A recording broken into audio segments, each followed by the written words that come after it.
l'ail est l'ingrédient incontournable de la cuisine pour aromatiser la majorité des plats, mais pas seulement. Il est également considéré comme un médicament, et ce, depuis la nuit des temps.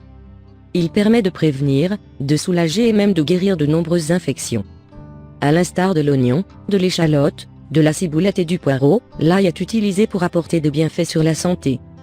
D'ailleurs, cru ou cuit, il a une multitude d'avantages pour l'organisme. Il a été utilisé à travers les âges, à des fins médicales, en agissant en tant qu'antibiotique pour certaines infections. D'ailleurs, Hippocrate, le père de la médecine, l'avait bien compris et prescrivait l'ail pour la prévention et le traitement de plusieurs maladies. Qu'est-ce qui fait de l'ail un alicame ? Certains composés de l'ail permettent de réduire le risque de maladies cardiovasculaires, de cancer et de maladies infectieuses, en plus de réduire le cholestérol sanguin grâce aux saponines qu'il contient.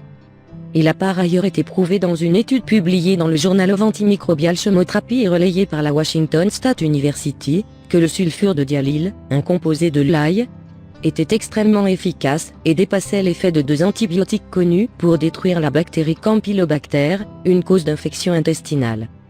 De plus, l'ail est riche en antioxydants, tels que les flavonoïdes et les tocophérols, qui protègent l'organisme des radicaux libres.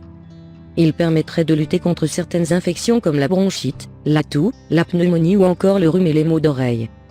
L'ail contre le rhume. Il a toujours été mentionné que l'ail est utile contre le rhume.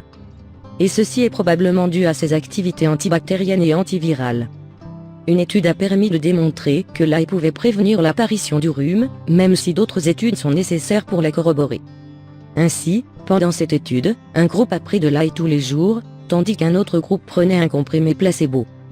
Il a été conclu à l'issue de cette recherche que les personnes ayant pris de l'ail pendant 3 mois avaient moins de rhume que le groupe placebo. L'ail contre la toux. L'ail a toujours été considéré comme un antibiotique naturel, et pour cause, sa contenance en allicine, qui est un composé puissant luttant contre les bactéries et les virus.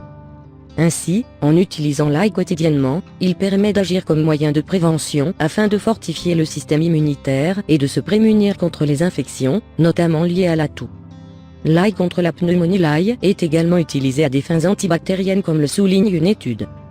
En effet, selon l'Ethiopian Health and Nutrition Research Institute, l'ail, de par son extrait à queue brute, permet de lutter contre certaines bactéries qui causent la pneumonie, comme le Streptococcus pneumoniae, un micro-organisme pathogène. L'ail contre le mal d'oreille. Une autre caractéristique de l'ail est qu'il permet de réduire le mal d'oreille. En effet, une étude a permis de démontrer que des gouttes auriculaires, dont l'un de ses ingrédients était l'extrait d'ail, se sont révélées efficaces afin de réduire la douleur causée par une infection de l'oreille moyenne. Comment consommer l'ail pour en tirer le maximum de profit ? Vous aurez ainsi besoin de 5 gousses d'ail bio, pelées et écrasées, 3 cuillères à café d'huile de noix de coco bio, 2 cuillères à soupe d'huile d'olive extra vierge. Préparation: faites chauffer l'huile de noix de coco au bain-marie, puis ajoutez l'huile d'olive et les gousses d'ail écrasées. Mélangez le tout et laissez reposer pendant 30 minutes dans un bocal en verre stérilisé.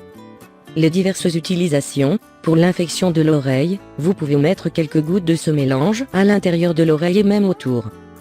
Pour la toux, le rhume ou la pneumonie, vous pouvez masser votre poitrine avec cette lotion. En cas de sinusite, frottez vos narines avec cette lotion. Cette préparation est également efficace contre la chute de cheveux.